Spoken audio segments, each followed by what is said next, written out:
All right, guys. Our next guest is flying around town in his new Mercedes, which I believe he's sitting in right now. So things are looking good.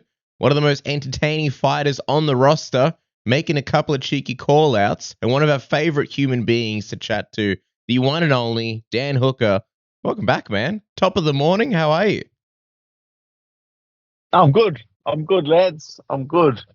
Yeah, just got to the gym this morning, and now we're T minus 10 minutes until Eugene kicks my ass. So Fuck. I thought we had 18. Okay. 10 minutes. That's rough.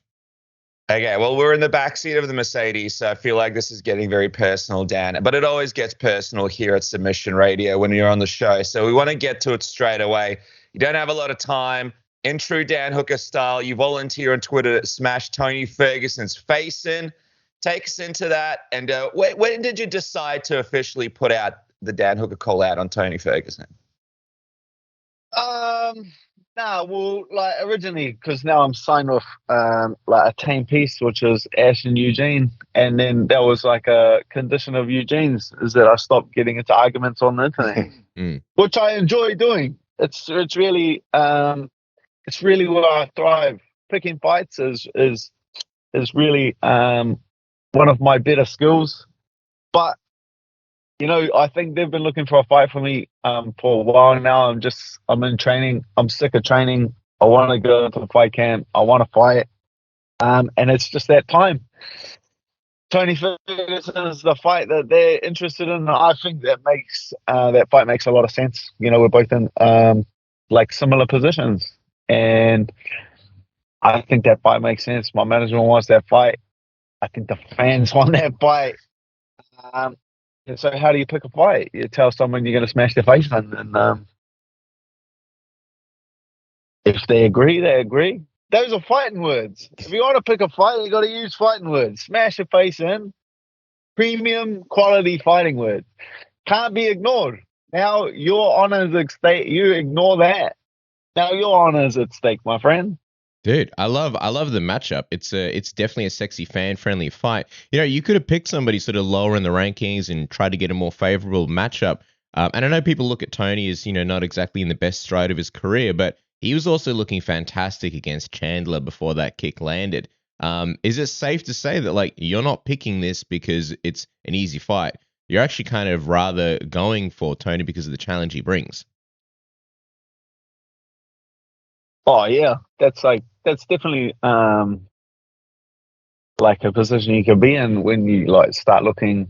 Oh man, I'll look for like a good stylistic matchup or easy matchup, but this is definitely not. Like I feel like he was looking great in the Chandler fight. I feel like we've both still got a lot of good fights left in us. It's just this is not the sport of fairy tales. Like, I've seen that's like one of the things that the fans say that they don't want either of us to lose because then whoever loses this fight's in even a worse spot. But Mm. if you might be new to MMA, but this is not a sport of fairy tales. Like this is not just how it's just not how our beautiful sport works. Only one can continue. Only one can keep going forward, and that's a big fight. Tony's like a big fight. A win for either one of us puts the other one like right back in the mix, right? And that's where you want to be. I'm not here to make up the numbers. I'm not here just to hunt out easy wins. I feel like Tony's like a big fight. That's a big fight for both of us, a big opportunity. So let's just get it done. I'm sick of training. Um, Time for some fighting. Mm. And is this something that your management has spoken or will be speaking about to the UFC about? Will they be sort of proposing this? And ideally, what kind of timeline are you looking at? Because you don't look like the type of guy that wants to keep training till next year or later on until potentially there's some kind of close card that's local. Me, I'm whenever. I've been harassing them for a fight for months. Like, if he wants to do it next month, the month after, like, I actually could not care less. Like, whenever that fight wants to go down, Hmm. um, that's just a fight. That's a fight that makes sense. I've told them I'll fight absolutely anyone, ranked, unranked. Like, you know, you guys know me. Like, I actually Yeah. couldn't care less about who I'm getting in there with. October, November, when absolutely ever. Let's just I'm good to go. So what? Why haven't they been able to find you a fight? What happened? I don't know.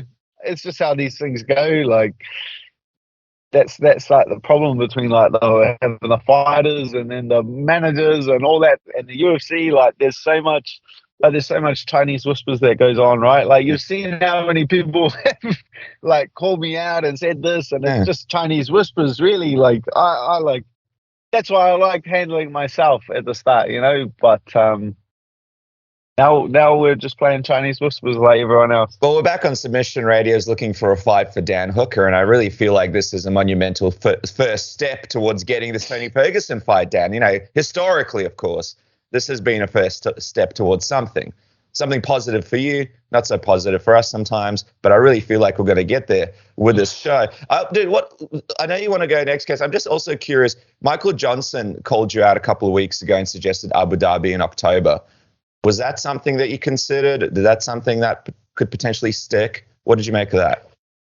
Yeah, I don't care if Michael Johnson. Like, I actually don't care. I only didn't respond to the call out because I don't know where he thinks I live, bro. But halfway, it's not. Where does he think I live? Where does he think New Zealand is? Does he think New Zealand? Does he think New Zealand's in Europe? He said, I'll meet you halfway in Abu Dhabi. Mate, that's further away than America. I would rather, I don't know where he lives, but I would rather fly there and fight him in America than fly to Abu Dhabi. Abu Dhabi is not halfway. Abu Dhabi is twice as far away as America. I think that's the point where things broke down in the discussions. When you say halfway in Abu Dhabi, that was a poorly researched call out. And it just wasn't worth responding to. I was just like, do they not have geography in American schools? Like, where does he think I live? I like your research call out of Tony. I'll smash your face in. What do you think the chances are that this happens? Let's play ball. You know, let's play ball. Step up to the plate. You know what I mean? I know that he's wanted to play baseball. You know what I mean? Put a little bit of, do a little bit of homework before you start throwing your call outs. You know what I mean? Smash your face in. It's one of me classic lines. You know, It's just, these other guys, it's just a bit amateur. You know what I mean? I am wondering, I don't know, we're sort of early days. Stylistically, how well do you think you guys match up? I get the sense that you're not really looking at it because of it's some kind of favorable stylistic matchup, but how do you think you match up against Tony? It's just a big fight. That's exciting. Like that's a wild fight. that's just a wild mess. I guarantee it. I can't wait. You know what's funny, right? Is like you've told us that you never really go into fights wanting a war, but people come to expect it because a lot of your fights become these awesome wars. You want this flawless performance, but here you're kind of running towards a war, right?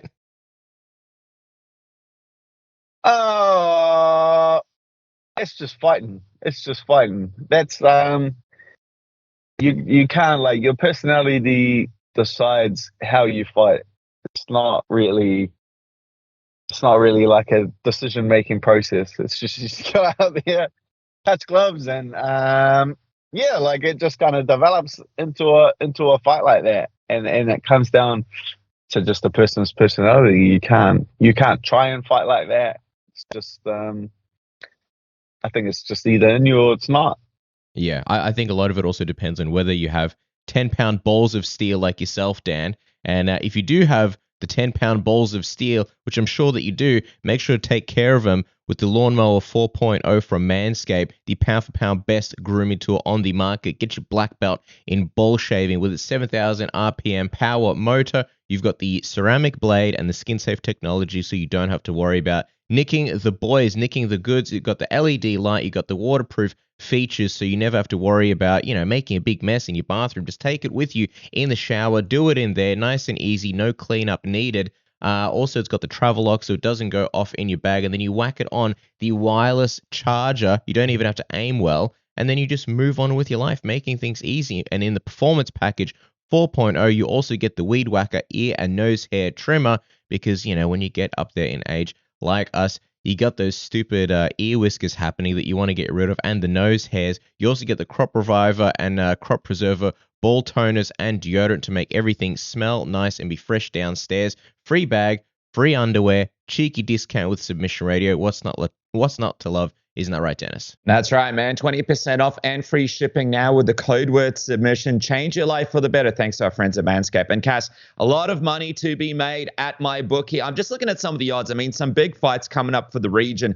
And I'm having a look at this UFC Paris card, and I'm super excited for these fights. What about this? Marvin Vettori plus 177. You got Robert Whittaker minus 232. Or you got Tai Tuivasa plus 393 and Cyril Gane minus 588 at time of recording. Serious money to be made. You guys can double that first deposit when you sign up with the code word submission. Do it today. Jump on and start looking at those odds right now, whether it be basketball, football, no matter what the sport, boxing, MMA. My bookie has you sorted. Go and make that bag today, Cass. That's right. While you're saving money, our good friends at NordVPN can help you save even more money. We always talk about how with your Netflix, if you change the geolocation, let's say you're in Australia, you change the geolocation to America, bam, now you have access to American Netflix or British Netflix or Canadian Netflix, or maybe you're in America and you want to watch shows that are here exclusive to Australian Netflix. You change your geolocation, you have access to basically everything, milking Netflix for everything that it's worth. If you are in Mexico, or if your computer thinks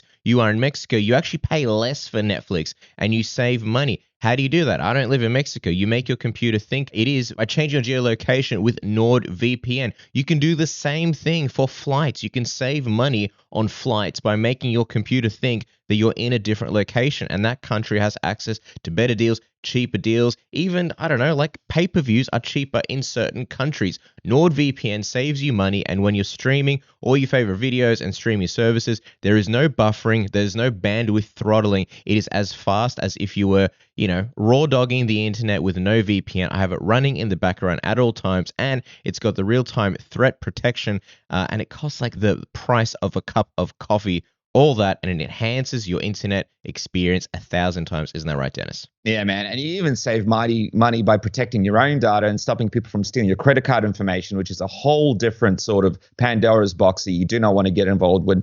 Go to description below this video, click on the link, or go to nordvpn.com/submission, get a huge discount off your NordVPN plan, plus one additional month for free. And by the way, guys, it's completely risk-free with Nord's 30-day money-back guarantee, best app when it comes to using your phone. There is really no reason for you not to jump on and try it today. But Dan, I know after UFC London, you were saying how you needed to figure things out.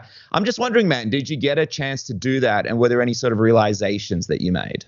Oh, I feel like there've been like some pretty big changes like behind the scenes that people are not really seeing or they're about to see, but it's just like letting go of the reins of taking care of myself and just trusting a bit more in, you know, in my coaches and on my team, and taking a step back. You know, that's why I've let Eugene and Ash take care of all of that kind of stuff, and I just get to then step back and focus on the training and the fighting. When you take care of yourself, and you can move pretty quickly, right? Like all these opportunities come up, and I would just jump on all of these opportunities. But then you see, like the guys the guys ahead of you, like playing the game very smart and getting further. It's not like they're any more skillful or any better or any like levels ahead of you, but they're just like playing the game a lot smarter. When you got a guy fighting for a title, and he's you know, like got two stylistic, he's coming off the back of like two stylistic matchups, like good stylistic matchups on short notice. Like that's wild, and people are just like sit back and they fall for it. Like 99% of the fans are just like, yeah, nah. So it's just funny when you like sit back and you observe that kind of thing, and you're just like, well, maybe I have all the skills and I just need to play the game. And I feel like everyone else is playing. Maybe the game's just not the same like it used to be. Do you feel that as well? Like different pathways to title shots now, different journeys for guys. People have always been playing the game. People have always been playing the game. Yeah, that's the beauty of it. We got to let you go in a second, Dan. Not that we want to, but we have to. Just otherwise, Eugene's going to get You have cranky. to. If I'm late, I'm putting it on you, boys. You know, the best thing is we're very far away, so Eugene can't reach us, or at least it's hard for him. We're halfway between Abu Dhabi and America right now, so just We're halfway. Because seeing as it's call out season, you also put out, I can see you're out of aces. For a taste of your whiskey, I'll give you some advice. This is on your Instagram. Ooh, what did you mean by that, Dan? What did I mean by that? Yeah. I'm a veteran, you know. I've been a lot of places, I've seen a lot of things, and I understand the game quite well. It's a gambler's game. That's obviously Kenny Rogers, that's a gambler, and this is the gambler's game, and no one understands that better than me, I guess. So I feel like there's a lot of people that could use my advice. You know what I mean? You're trying to give Connor advice. Bit of cheeky advice. What's Conor McGregor? You always gotta bring up Because he said for a taste of your whiskey. Who else has the whiskey? He didn't invent whiskey. Like, whiskey's been around. Like, whiskey is one of my absolute favorites. He didn't invent whiskey. You know what I mean? But hang on. I read that and I thought it was a Conor McGregor call out. I thought, okay, Dan's just shooting his shot. But you're saying in general. You're just saying in general, like, I'll give you advice kind of thing. That's from the song. Kenny Rogers. You don't know the song? Oh, okay. Gotta know when to hold 'em. Know when to fold 'em. You know the song. Know when to walk away. Know when to run. So you gotta go. Conor McGregor wrote that song. You gotta go to your training. Well, Eugene will be cranky. Radio. There'll be time for more chats. Future Dan. Follow him on Instagram at Dan Hangman and Twitter at Dan the Hangman. Dan Hooker, thank you very much, my friend. We appreciate you getting into the back of your car for us. We feel like we've gotten a little bit closer. Have a great training session. Lads. Thanks, Dan. Much love. See you, Dan. Bye. Bye.